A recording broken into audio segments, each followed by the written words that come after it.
it would firstly contribute to healthcare in this community. Here in this side of Tema, this is Community 22. If you need emergency care, the only place you can get it is within the first 10 communities of Tema. So Community 1 to 12, you would get emergency care in IMA or Tema General. But this side of Tema, we don't have any emergency services at all.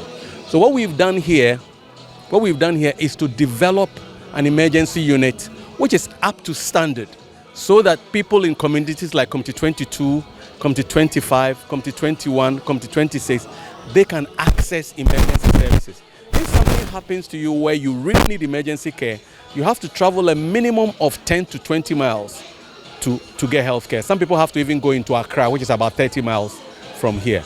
But because of what we have done, you are able to access emergency care quite easily.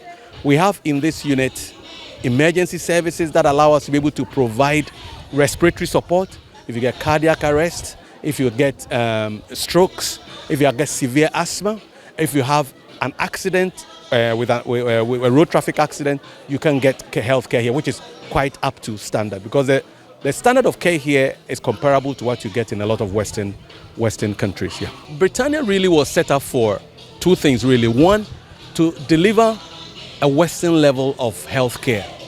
I worked in the United Kingdom for 17 years and then went on to work in the Middle East. And I worked in top hospitals around the world. And my vision really was to bring that level of health care into this country, because there's no reason why people get excellent care in other parts of the world, but we are unable to provide it. However, when you go to the West, there are a lot of black doctors doing wonderful things.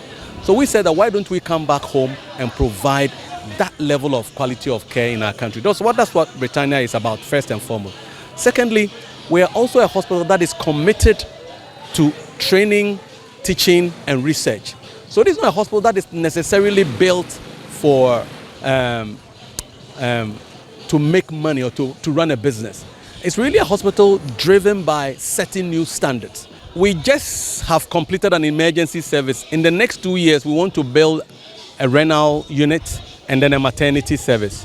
We also want to start a minimal access surgery service, which basically is keyhole surgery. Very few people do keyhole surgery in Ghana, but we're going to set up some of the biggest and the finest keyhole surgery services in this country. So in 5 years' time, the services that we are providing, which is general surgery, excellent maternity and gynecological services, excellent urology services, and excellent internal medicine and emergency service, we'll get about 5 more services. And I'm talking about a very, very unique neonatal service.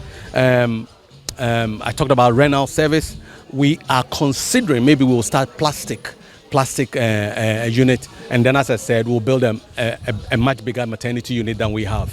So what the vision we have is for the next 35 years, so 2035. And by 2030, we'll have a lot of the services, but our vision is actually to, by 2035, we have most of the facilities that we have. The building we have currently is just outpatient. Our next stop is to build a 400-bed facility, which is a 4-story building. And then we're going to build a surgical center, an IVF center, and a cancer center. So all of those things will be coming over the next 10 to 20 years.